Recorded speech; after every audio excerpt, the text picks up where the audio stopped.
అనగనగా ఒక పెద్ద అడవిలో శక్తివంతమైన ఒక ఏనుగురాజు ఉండేవాడు. అతను చాలా తెలివైనవాడు, న్యాయంగా పాలించేవాడు. అందుకే అతని గుంపులోని అన్ని ఏనుగులు అతన్ని గౌరవించేవి. ఒక వేసవిలో ఆ అడవిలో తీవ్రమైన ఎండలు పడ్డాయి. చెరువులు, నీటి గుంతలు అన్నీ ఎండిపోయాయి. నీరు లేక ఏనుగులు బలహీనంగా మారిపోయాయి. ఇది చూసిన ఏనుగురాజు చాలా ఆందోళన చెందాడు. తన గుంపును కాపాడాలని కొన్ని ఏనుగులను నీటి కోసం వెతకమని పంపించాడు. కొన్ని రోజుల తర్వాత ఒక ఏనుగు సంతోషంగా తిరిగి వచ్చి చెప్పింది, మహారాజా, దూరంగా ఒక పెద్ద సరస్సు ఉంది. అక్కడ చాలా నీరు ఉంది.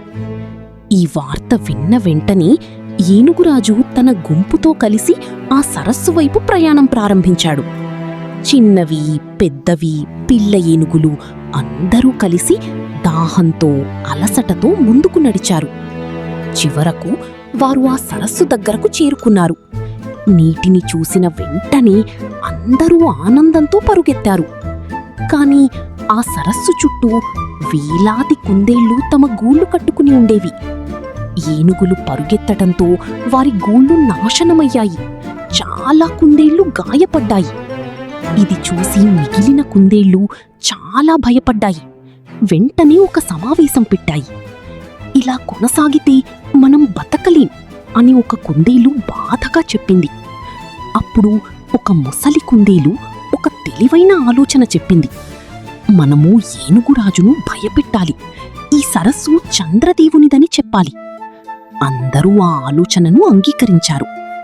ఒక చిన్న ధైర్యమైన కుందేలు ఈ పని కోసం ముందుకు వచ్చింది.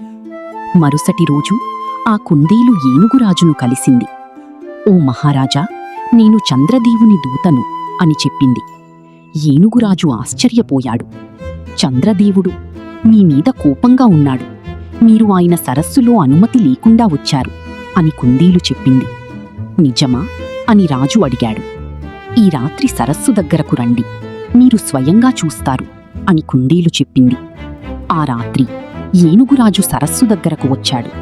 నీటిలో చూసినప్పుడు చంద్రుని ప్రతిబింబం మెరిసింది. చూడండి, చంద్రదేవుడు అని కుందేలు మెల్లగా చెప్పింది. ఏనుగురాజు అది నిజమని నమ్మాడు. వెంటనే క్షమాపణ చెప్పి తన గుంపును తీసుకుని అక్కడి నుంచి వెళ్ళిపోయాడు. అలా కుందేళ్లు మళ్లీ ప్రశాంతంగా జీవించసాగాయి. వ్యాప్తి, బలం కంటే తెలివి గొప్పది.